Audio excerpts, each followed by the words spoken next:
మొట్టమొదటి మీటింగ్ మీరు చూస్తే ఇక్కడనే రాజమండ్రిలో పెట్టారు. రాజమండ్రిలో స్పష్టత ఇచ్చారు. దేని అనకాపల్లిలో స్పష్టత ఇచ్చారు. తర్వాత రాజంపేటలో మాట్లాడుతూ చాలా క్లియర్గా చెప్పారు. ఇదే విజయవాడకు వచ్చినప్పుడు రోడ్ షో పెడితే నా జీవితంలో ఎప్పుడూ చూడలేదు, ప్రధానమంత్రి గారు కూడా అదే చెప్పారు, బ్రహ్మాండమైన రోడ్ షో విజయవాడలో జరిగిందని ప్రధానమంత్రి గారు కూడా అభినందించే పరిస్థితికి వచ్చారు. ఇవన్నీ కలయికే మన విజయం. ఈ విషయం మనం గుర్తుపెట్టుకోవాల్సిన అవసరం ఉంది. మీరు కష్టపడ్డారు. నేను చాలా ఎన్నికల్లో చూశాను.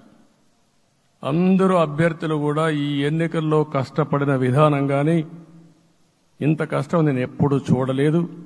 ఒక్క మాటలో చెప్పాలంటే ప్రతి ఒక్కరూ మనసు పెట్టి పనిచేశారు. అందుకే ఈ గెలుపు వచ్చిందని చెప్పి కూడా నేను మీకు తెలియజేస్తున్నా. మీ అందరి సహకారంతో రేపు ప్రమాణ స్వీకారం చేస్తున్నాను. దానికి మీ అందరికీ ధన్యవాదాలు. రేపు ప్రమాణ స్వీకారానికి నరేంద్ర మోడీ గారు ప్రధానమంత్రిగా వారు వస్తున్నారు. అదే మరిగా ఎన్డీఏ నాయకులు వస్తున్నారు. ఇది ఒక అరుదైన అనుభవం. అంటే నేను 4వసారి ముఖ్యమంత్రిగా ప్రమాణ స్వీకారం చేస్తున్నాను కానీ ఈసారి దీనికి ఉండే ప్రాధాన్యత, ప్రజలు మన మీద పెట్టుకున్న నమ్మకం, నష్టపోయారు, ఇబ్బందులు పడ్డారు, మన మీద హోప్ పెట్టుకున్నారు.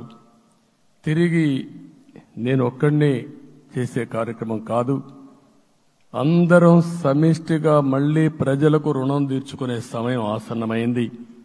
దానికి ఈ రాష్ట్రానికి పూర్తిగా కేంద్ర సహకారం అవసరం. నిన్న పోయినప్పుడు కూడా నేను చాలా స్పష్టంగా కేంద్ర నాయకత్వాన్ని కోరాను. అటు అమిత్ షా గారిని, అదే మరి ప్రధానమంత్రి గారిని అందరినీ కోరాం. పూర్తిగా సహకరిస్తామని వారు హామీ ఇచ్చారు.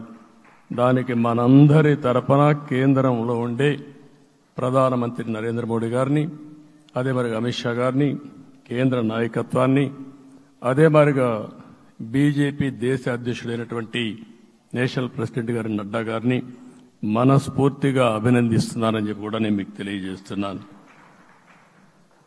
ఈరోజు 40 సంవత్సరాలుగా రాజకీయాల్లో ఉన్నాను. నేను ఎప్పుడు కూడా రాగద్వేషాలకు అతీతంగా రాజ్యాంగంలో ఏదైతే